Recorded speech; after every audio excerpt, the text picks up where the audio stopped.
I just wonder why society the way it is. So I see everybody talk just shallow.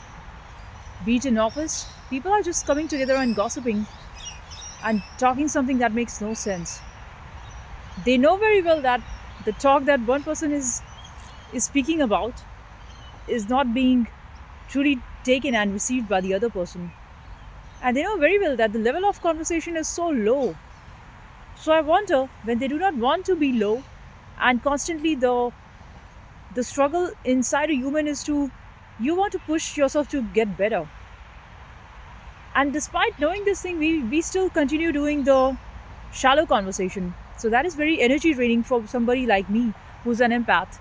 And and I'm sure if you're also a chosen or an indigo child like me, you cannot resonate with that because you see the meaninglessness of it all. And how all these meaningless conversations and you also tend to absorb the energy of the other person. So when you see somebody talk so much, you know that you can feel their trauma. That gets too heavy in your heart because you know what the other person is going through without them having to say a word.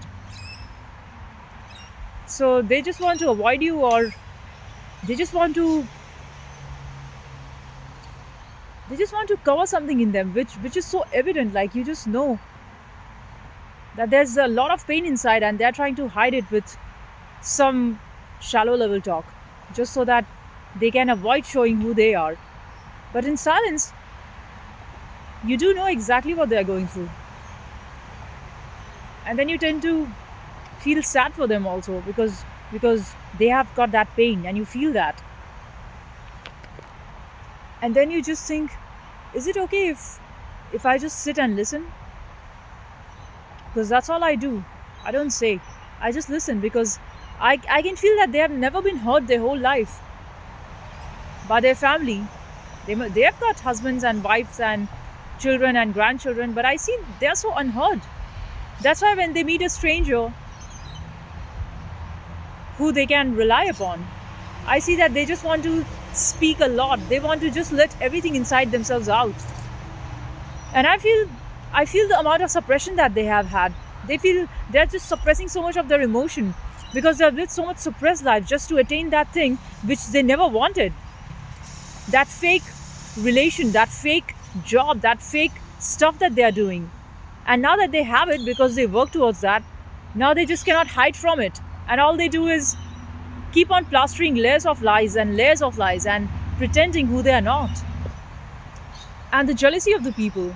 They see your light, they see your skills, and they be so jealous. And what are you to do? You can't do anything about it. You are just yourself. You have been gifted with skills, with music, with art, with talent, with dance, with the energy. And you're not claiming yourself to be special anyhow. The only thing is that they feel that they are below you, but you never claim that you are above them. And then this is funny because then they be so jealous of you just so that they can hide their insecurities. However, if they would have chosen to just be themselves and not comply and not copy each other, because you cannot be a copy of somebody else. You are just unique. Everybody is unique. But the reason they get jealous of you and they try to mock at you is because they exactly know who you are. And then the thing is, are you supposed to play small? No. Are you supposed to listen to them and their bullshit and drama? No. Just act as the moment wants you to act without having any sense of your doership, that this is me who's the doer, this is me who's actually doing all this and that. Let people think whatever. They are going to be haters, they are going to be lovers. And our there's no goal to life, first of all. There's no goal to life. The problem with goal setting is if you're tying yourself to a goal, then you're going to have a very narrow vision. You know what I'm saying? And you do not want to have a narrow vision because naturally all the life forces wants you to expand. And expansion is the thing. That's what we want. Why do, like, I came to this river today, which is very beautiful. And yesterday I went to a smaller river. And then when you go to the ocean, something which is way, way massive than the river, you feel the expanse of it. You feel the beauty of it. You feel like you just want to be expansive like nature. And the funny thing is, people know this, but somehow they feel very empty. Like, if I do not grab onto something, I'm just lost. So I'd rather be setting a goal for myself. I'd rather tie myself to a relation that means nothing. I'd rather confine myself into a setup so that I feel safe. But that's not safety. You're getting nowhere. You're just, I would say, chaining yourself. Because if you want freedom, if you truly want freedom of your soul for why you are here, that means letting go of a lot of bullshit. That means letting go of a ton of bullshit that people have created. So when people throw looks at you of how much they hate you because they're jealous of you, just let go. Don't even have to react, because you see, you just don't want to react to every nonsense that's sent your way. But then there's nothing to do. Just know this, that it's the same forces of nature that makes moves against you, and then it's the same forces of nature which acts in your favor. So sometimes you're healthy and other times you're sick. Sometimes you're in abundance, and then other times you might be struggling a bit. Sometimes you're happy, and then other times you're sad. So is there something for us to do? Are you the doer? Are you really you, the one who thinks it's you? Because you're not the doer. You do not decide the environment. You do not decide the places you're going to land up in. You do not decide.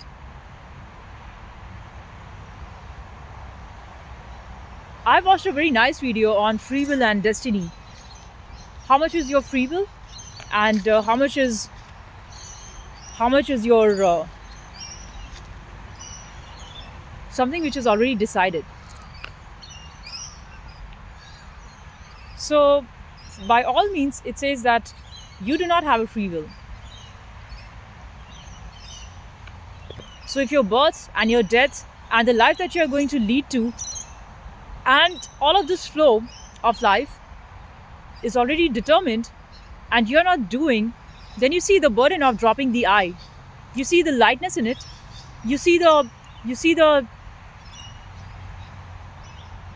just feel as if a huge burden has been dropped, and you do not operate the world the same way how rest of them are operating. You're not looking at the world the same way how everybody else does. And then they call it's awakening and it's enlightenment, and we are all waking up.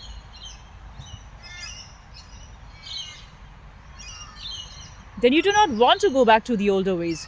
You want to live very simply. And you've always wanted to live simply, because there's a beauty in simplicity which complexity can never have. I watched a very nice video of Isaac Newton yesterday, and he worked 18 hours a day. Not because he had to prove himself to the world. He was a recluse, always a loner, and he never married. And of course, he was a genius. That's how the world knows him. But out of so many inventions and discoveries he had done, only certain percentage of that was made visible to the world. So did that mean that he should not have worked that hard? And he used to work 18 hours a day, 18 hours a day, every single day. And that made him lose his health. And he had no friends.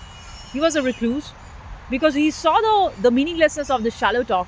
So people in society, they just want to have some sort of a shallow talk just to make a fool out of each other, which is like, I don't understand. Why do people do that?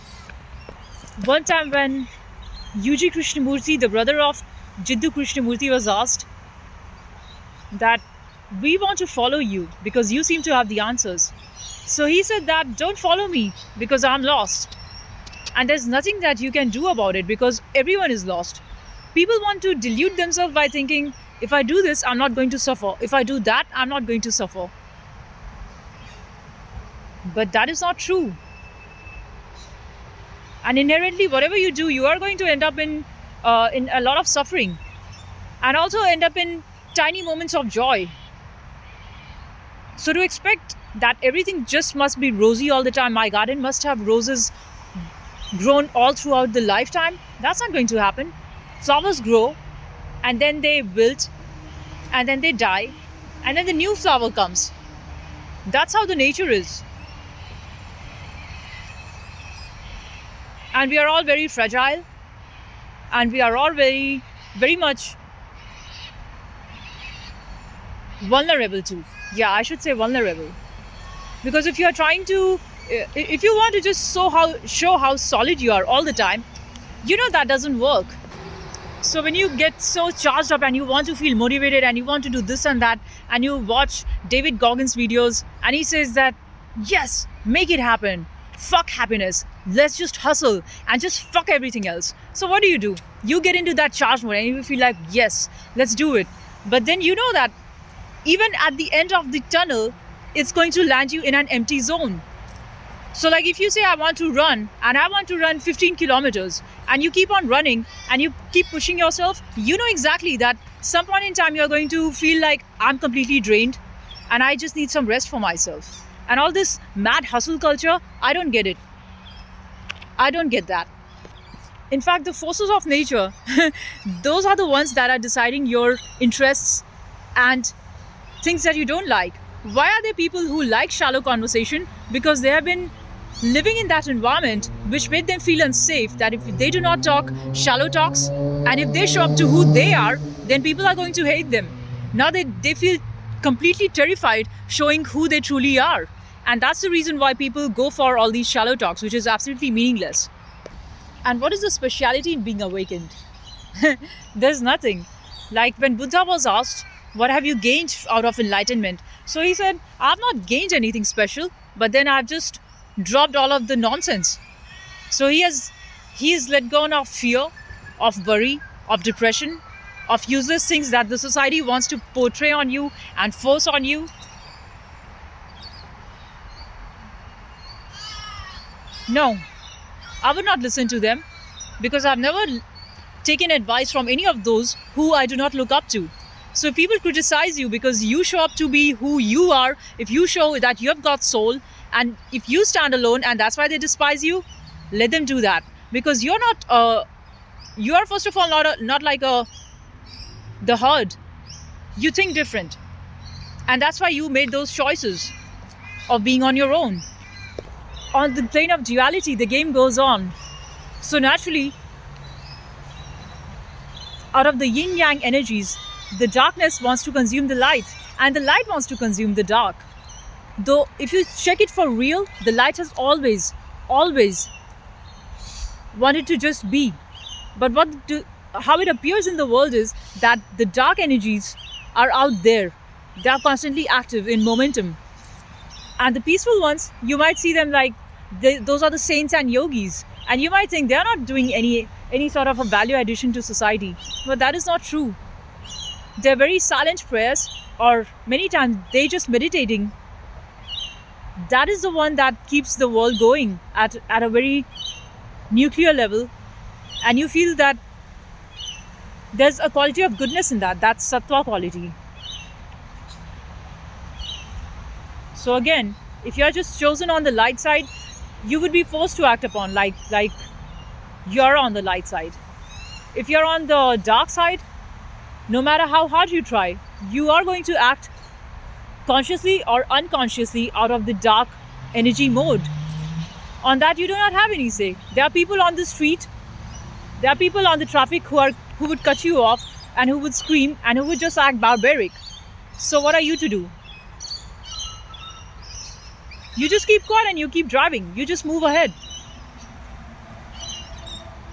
There'd be people who would want and act frantic just to get a response from you. What do? You do nothing. You don't give them what they want. You don't give them the satisfaction that, well, I reacted because you wanted me to react. No, don't react. In fact, when you feel there's something you need to say, then just say it. When you feel you need not say nothing, just keep quiet. You're basically being lived. And people don't like you because you see the things for how they are. They want to portray something and you know what you're telling is a lie. So they don't like you, but then so be it. I mean, what's the use of pretension when you have already seen the light? There's nothing to pretend. So be yourself and be completely yourself. Do not change yourself in any way how they want you to change just because they hate themselves and they don't want you to love yourself. A person who has come to the truth is an absolute lover of himself or herself. So love yourself and just enjoy. And it's okay if you're on the way if you get mad. That too shall pass because everything is changing. Bye. I'll see you in the next one.